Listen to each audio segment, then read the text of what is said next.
Good afternoon. Welcome back to the channel. This video is not financial advice. Not a financial advisor. Do your own research. Make your own decisions. All right, guys, welcome back. Very important video. So when we're talking about ICP's functionality and we're saying things like only ICP can do this, whatever the this is, more times than not, the value associated with that use case is largely dependent on the big picture success of crypto, blockchain, distributed ledger systems. But AI is very, very different. And it's not like this with every single ICP use case or use cases across the entire crypto space, but it is like this with a lot of them. But AI is different. Nobody is arguing that AI is going to continue to move forward and be an integral part of the future. And most knowledgeable people would tell you it's probably the most important technology of the future, or one of the most important technologies of the future. And so I think everybody will have an AI assistant. I think there'll be AI agents for so many different specialized things, AI experts for different industries and subject matters. And this is the most important technology of the future, in my opinion. There's a lot of other implications for AI, big picture, but that's a separate conversation. And we're just going to compartmentalize here for a second. But guys, I think with this one use case alone, and there's so many different variables, if you go down the list, right? If you just look at it surface level, you'll probably miss the most important details. But if you really were to line it up side by side, and I'm taking the large general purpose AI models out of the conversation, let's just say ICP never gets there. It's never able to actually support that degree of a large language model. Perfectly fine. I think that there is more than enough opportunity with the smaller use cases for personalized AI agents, for AI experts.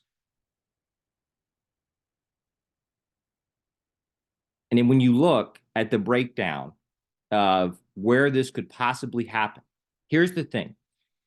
My entire everything has been based off of process of elimination because fortunately the institutions and they've put out so much information about all these different technologies that if you have enough time and you can generally make sense of what's going on here, you can use process of elimination to determine where the most likely, right? You can't ever predict the future, but the most likely scenarios as far as where certain things are going to happen based on the technical functionality that you can go research for yourself, right? And so nobody else has this type of a model and a framework for AI to be able to secure, customize, and democratize AI. Nobody else has a framework like this. And it's like, if that doesn't matter to you, then if you think like, the future of AI and how this is going to evolve, like it just doesn't matter. I just don't know what to tell you. It's like you're in the wrong place. I just don't know what to say. But all on chain, secure, transparent governance, ownership, personalization, the ability to monetize, the built-in identity solution. And guys, this is a very important part right here. And this is only going to become a bigger value proposition over time because managing your own infrastructure is a fucking nightmare. Okay. And anybody outside of the big tech companies that already have all that infrastructure built out and they already own all that data and they've already monopolized the space, if you're anybody outside of those few handful of companies, you're probably not going to want to manage your own infrastructure. And so when you look at ICP and just the general higher level of security of things being on chain, but also the fact that they're over time going to continue to build out this infrastructure and they're going to be not immune, I guess, but in many ways resistant to, let's say, a catastrophic world event that happens in some part of the world and or regulatory issues with certain governments cracking down on technologies. They'll be resistant to all of that. And this would really take the responsibility off the individual and off many institutions to manage their own infrastructure. And instead, use something where it's already open and transparent, it's secure, you can own it. And you're on a network that spread out throughout the world. So regardless of where you decide to go and what you decide to do, the overwhelming likelihood is that that technology is still going to be operational because the infrastructure itself is in place. And the model and the design and the architecture was set up to be able to defend against issues happening geographically with technology, with regulation, with some type of catastrophic world event. And you compare that to the big tech model. You can't see how the model was trained. You have no input into changes moving forward, and it's less secure.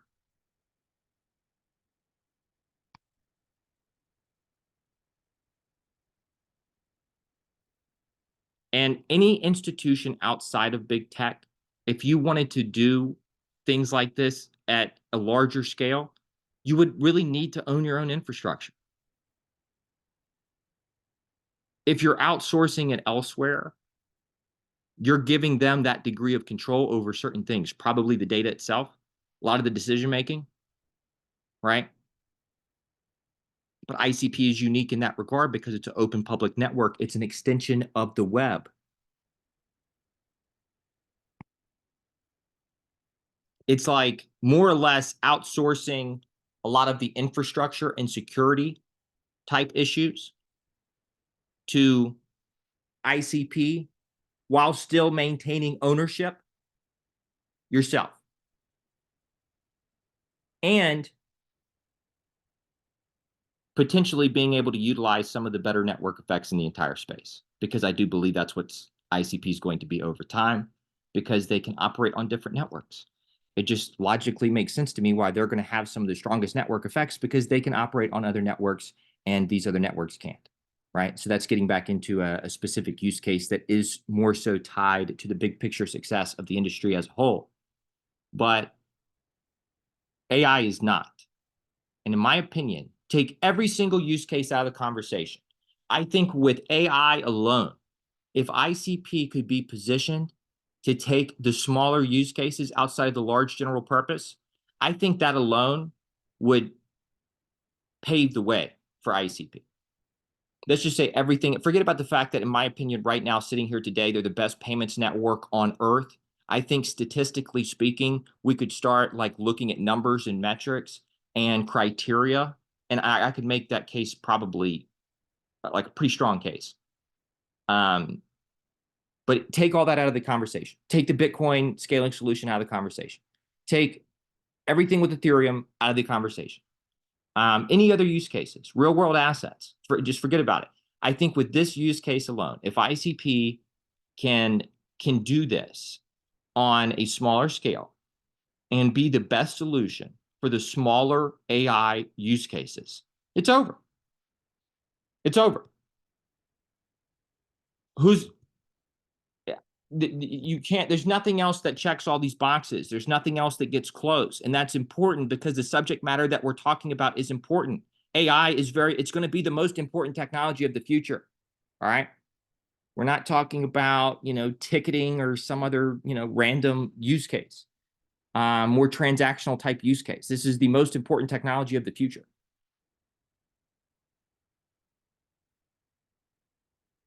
And we have supporting evidence, right? SingularityNet, David Hanson's company, already started working with ICP and dfinity, already starting to work in and run large language models in canisters. One of the more prominent names in the space, probably has tons of resources, probably has lots of data, right?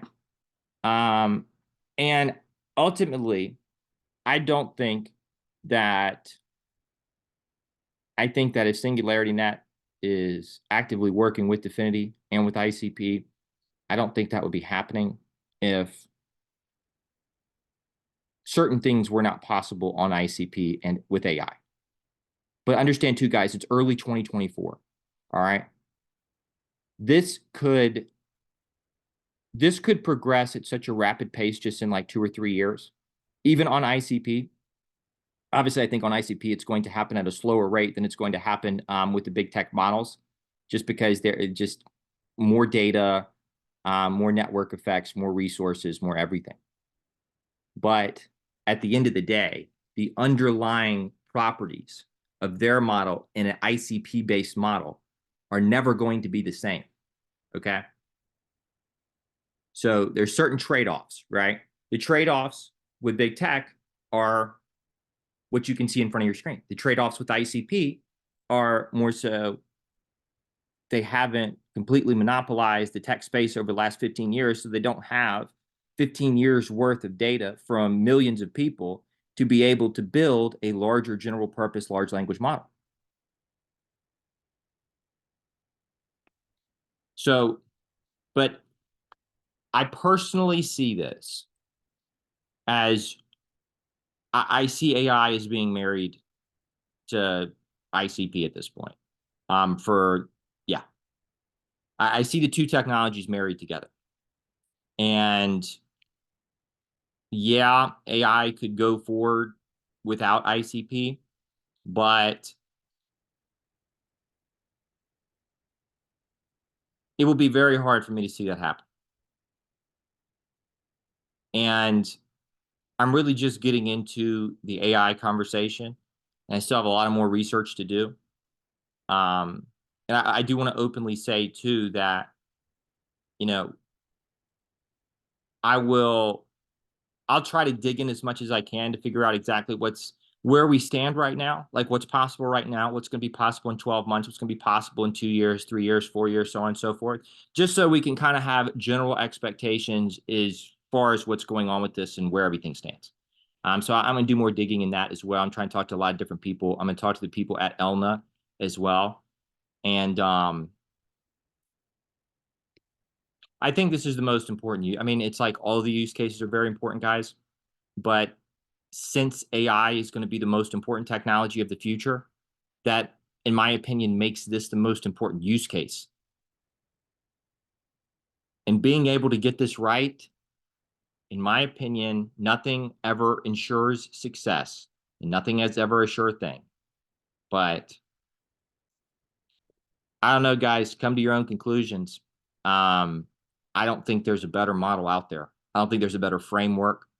And it's just a matter of whether or not it will work and whether or not it will work at scale.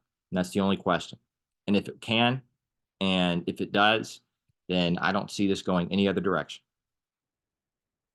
But you're free to have a difference of opinion. That's perfectly fine. I just had to, guys, big takeaway. The value and the use case is not tied to crypto success, okay? It's not tied to crypto success. Crypto, blockchain, Web3, it could all disappear. It could evaporate into thin air.